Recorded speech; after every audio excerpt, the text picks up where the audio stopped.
So, hey everybody, welcome to another episode of a reaction to an Agents of S.H.I.E.L.D. episode.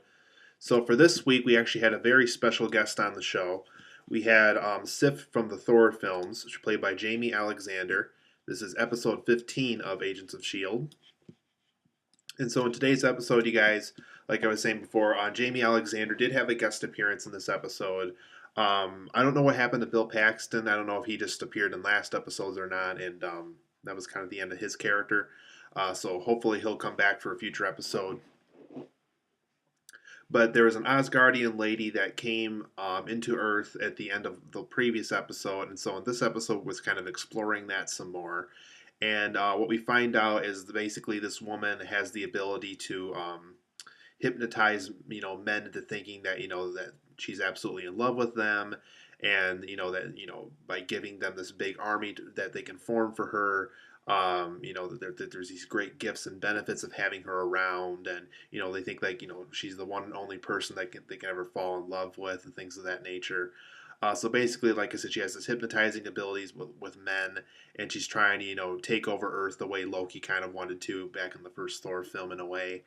And so Sif comes down from Asgard, and she immediately, tracks down these Shield agents. She knows who Shield is simply because Thor worked with the Shield agents, and whenever we saw him in the Thor films and the Avengers, of course. And so she goes over a bunch of stuff with them. She tries to figure out how they can get rid of this Asgardian woman on Earth. And meanwhile, all that's going on. Skye's still recovering from what we saw her in previous episodes. After that getting shot to death and things like that. So she's still recovering. And what we do know so far is she's recovering the same way that Coulson recovered from the events of the Avengers.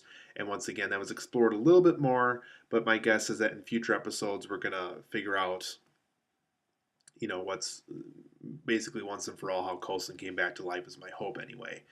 And so back to, the Sif and Asgardian lady incident. They, she has to figure out, how to stop this woman. It's quite clear that, she's hypnotized a bunch of guys at this point.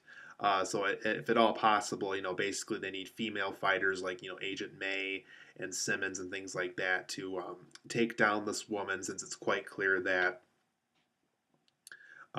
sending a guy out there, she's probably just going to hypnotize them and make them feel like like they're in love with her and things like that.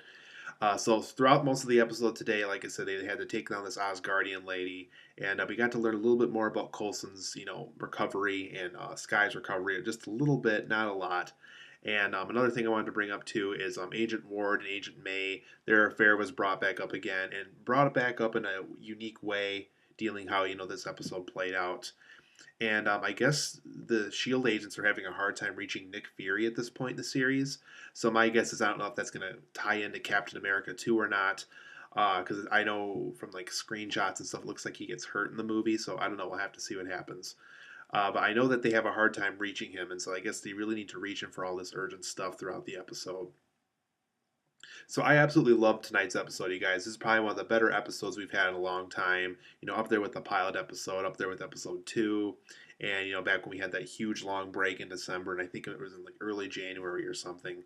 That episode was really incredible too.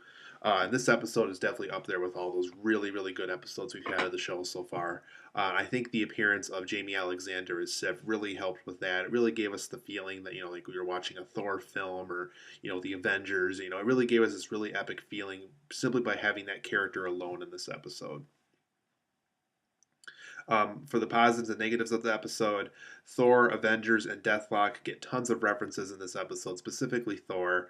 Um, really happy with all the references. It really does look like they're going to go they're either setting up for a Deathlock movie, or my guess is the season finale is going to deal with Deathlock in a more interesting way.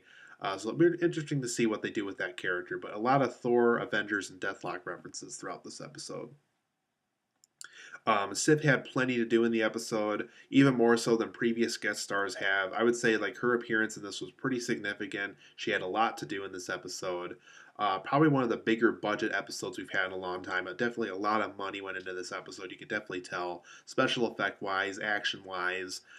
They really, did the best they can with the budget they had to really make this episode feel epic and big. And like I said, Jaimie Alexander had a ton of stuff to do in this episode, even more so than Bill Paxton and Samuel L. Jackson's Nick Fury and some of the Marvel short characters showing up every once in a while. So just really, really great to see, famous character from one of the Avengers films get something pretty big to do for an episode. I thought that was really cool. I thought the Asgardian villain they used in this episode was well developed. They established her pretty well for what she could do.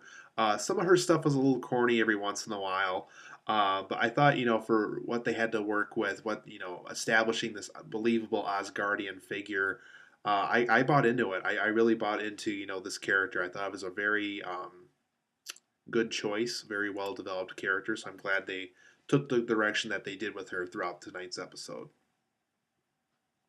I thought there were some great action scenes and storyline elements in tonight's episode. I thought all those were very, very good. Very good action, very good storyline. So very happy with all that.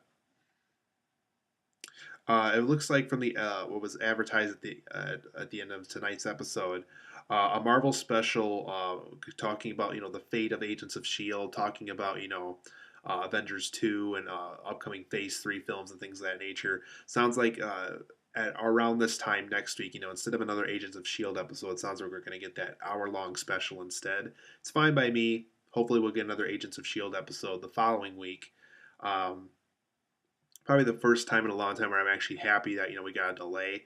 Simply because, like I said, if we get this really cool hour-long Marvel special where we get to learn about more, upcoming Marvel films and stuff, I'm pretty cool with that. Then save the Agents of Shield episode for the new one for hopefully the following week after that. The Ward and Maid affair was brought back again. It was brought back in an interesting way. So if you saw tonight's episode, you know what I'm talking about. Every time they've done that in a previous episode, it really added up tonight. Really, kind of begs the question, kind of how Ward and May feel around each other. Looking back on it, where they currently are. Pretty interesting stuff they did with that material with tonight's episode. And like I said, this was a really good overall episode. There was a tons of action, tons of storyline. It felt well written. The guest star was definitely used to the best of their ability. The villain they used in tonight's episode was really good as well. So I was overall really happy with tonight's episode. I really hope future episodes that we get for the show are this high quality because I was really impressed with what we got here tonight. But for negatives of the episode, I do think that the episode tried to do a little bit too much by the end of the episode. Kind of like the pilot episode. By the time we got to 7:50, you could definitely tell they were aware that they only had about 10 minutes left. They definitely tried to crunch in as much as they could by that final 10 minutes, and you could definitely tell it felt a little rushed. Felt like they needed another half an hour or so to really wrap up everything that they've established throughout the episode. So if they could have somehow trimmed it down to really make it feel like a good hour-long episode, rather than crunching in what would have been 90 minutes into an hour, I think the overall episode would have felt better, and I would have felt a little bit more satisfied with tonight's ending if they did something like that. Skye didn't get much to do in this episode. She's up and moving again. I understand, her recovery is probably still going on. But she really didn't get a lot to do in this episode. It was really disappointing. I'm sure Chloe Bennett herself, was pretty disappointed, what she had to do with this episode. I mean, they have Sif in the episode, for God's sakes. I mean, do something cool with Skye rather than her sitting up on a bed, getting stuck in the room. Because literally, she basically never left the room the whole episode. She's up and moving again and things like that. I don't know. I thought they underused Skye in this episode, and that's really too bad. Like I said, I understand that they probably want to give her more recovery time and things like that, but still, it's just like you have Sif in the episode. Give her something cool to do, with Sif and everything like that. It was even talked about in an earlier episode that Skye's a huge fan of Thor, so it's just like that's a huge missed opportunity right there. And though I really liked tonight's episode, like I said, it's probably in the top 4 or 5 of best episodes of the show so far. I don't think it's the absolute best episode, but it's pretty close up there. It's like I said, it's just not number one best, but it's pretty high up there though for as far as Agents of Shield standards go. So, really happy with tonight's episode, you guys. What I'm probably gonna do is, since it doesn't sound like we'll get a new episode next week, but it does sound like we're gonna get a cool hour-long special about the future of Marvel, the future of what Phase 2 and Phase 3 are gonna bring us with their film lineup. I'm probably going to have just a reaction video talking about that. And then, obviously, as usual, when episode 16 is shown on ABC, I will be giving a reaction video for that. So, hope to see you guys here for a future video.